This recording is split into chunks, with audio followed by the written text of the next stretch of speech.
This is a story about Rabbi Mendel Futafas. Rabbi Mendel Futafas. I have a picture of him somewhere. I have this book of his. Where does it go? Where did it go? Where did it go? Where is the book? All right. Anyway, here's another picture. Here's a picture of it. No, that's not right. All right. Anyway, so Rabbi Mendel Futafas. Rabbi Mendel Futafas. He passed away about 30 years ago, but it seems like it was yesterday. And I knew him pretty well. I mean, as you know, as much as I could know him, I know him pretty well. And he was a very unique person. The Rebbe even called him my friend. And he was tremendous self-sacrifice he had in Russia, which was sort of par for the course for the Hasidim over there.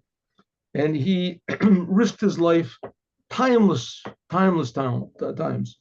to do what the Rebbe wanted. I mean, like I said so many times, you have to remember that according to here's Rabbi Mendel Futafas. Look at this, somebody threw this away. Look at that. Here, see, Rabbi Mendel Futafas. Oh, there's Rabbi Mendel. So he, the story goes. So there's several stories. One story is that once he writes in this book. I'm sorry. He used to go to collect money for the yeshiva, and he would be a guest by this family in California. And at the Shabbos table, he would tell stories, and they would write the stories down afterwards. So they made a little booklet of these stories. So one of the stories is like this: said that once the previous Lubavitcher Rebbe sent him to open up a yeshiva in a town. What's a yeshiva? And there in Russia, a yeshiva was in a basement or some concealed place, a basement where there were no windows, and they would teach, 5, 6 boys, and you would have to find someone to come and teach them. And all of this was tremendously dangerous. That if they would catch a teacher teaching the children, they would send them to Siberia, and he probably would never come back. And the children they would take from their parents and put them in orphanages, and the parents would never see them again. They would be in orphanages, and then in the orphanage they could just educate them, do it, and beat them, whatever they wanted to. And so it was tremendously dangerous to do this. So they sent him to open up one of these yeshivas. He had to find the place. He had to find the boys, the pupils. He had to find the teacher, or whoever it was. He had to find ways to get money to pay the teacher to do this. Anyway, so he wrote that on the way there, he was in a train. Now, you couldn't trust anybody in Russia. You couldn't trust anybody. But you eventually learned who you could trust.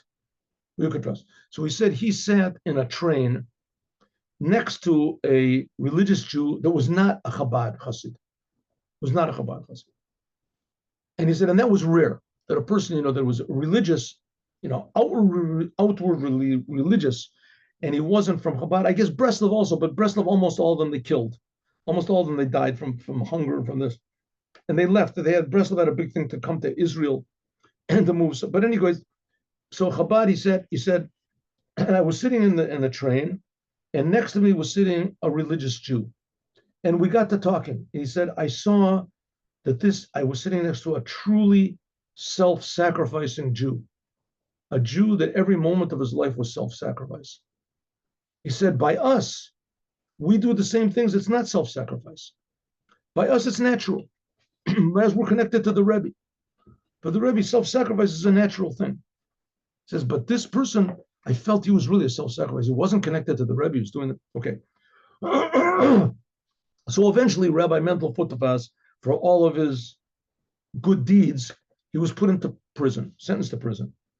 And eventually, he would sit in prison for, I don't know how long, half a year, however, and then he would be sentenced to 7 years in Siberia.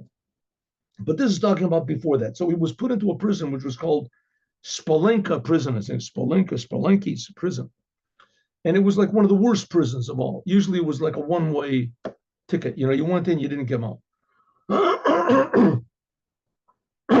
That's where the previous Lubavitcher Rebbe was also in prison. He was supposed to have been killed the first night that he was there, but there was a mix-up and he wasn't killed. That's, how they call it, the caboose. In a train, there's a caboose, the last train, that's it. There's nothing after that. So they put him there, and they would take people out to to be interrogated, to interrogations.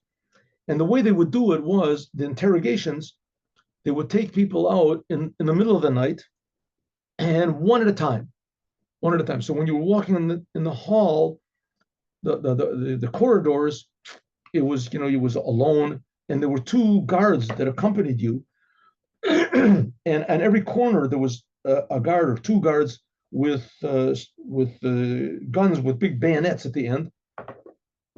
And it was very frightening, very frightening. The whole thing was very frightening. And the guards that were behind you, they had they had permission that if you moved and looked, you had to look straight ahead. If you looked to the side, they had permission to kill you. And they were bloodthirsty people. They were bloodthirsty. They enjoyed killing people. They enjoyed killing. So, and he knew this. Everybody knew it. He had been taken out and he was warned, don't look to the right or to the left. And this, okay. It seems that there was some sort of a mix-up, because at the same time they took him out of his room, they took out one of his best friends, Rabbi Moshe Vyshetsky, who I knew. Rabbi Moshe Vyshetsky. He lived in Kfar Chabad. He passed away, I think, even before Reb Mendel did. I think he did, passed away. But in any case, he was also, a very deep, Jew, but a happy, a Hasidic Jew. Wonderful children he's got, wonderful. Moshe Vyshetsky. And so he didn't, they made some sort of a mix-up. And the same time that they took Reb Mendel out, they took Reb Moshe Vyshetsky out. But they weren't at a corridor where they could see each other. It was like at right angles. So they brought them out, and it ended up that they met in the middle. They saw each other. As soon as they saw each other in the middle, Rabbi Moshe says, as soon as they saw each other, both of them spontaneously, without thinking, they broke away from their guards and they hugged each other. They hugged each other and they kissed each other, hugged each other. Now this, they could have been killed in one instant, just as soon as they tried to get free. They could have, and both of them. So miraculously, the guards didn't kill either one of them. They grabbed a hold of them and pulled them back. And now, we could say, of course, this is a big miracle that happened. A big miracle that they got free, and a miracle that the guards allowed them even to hug each other.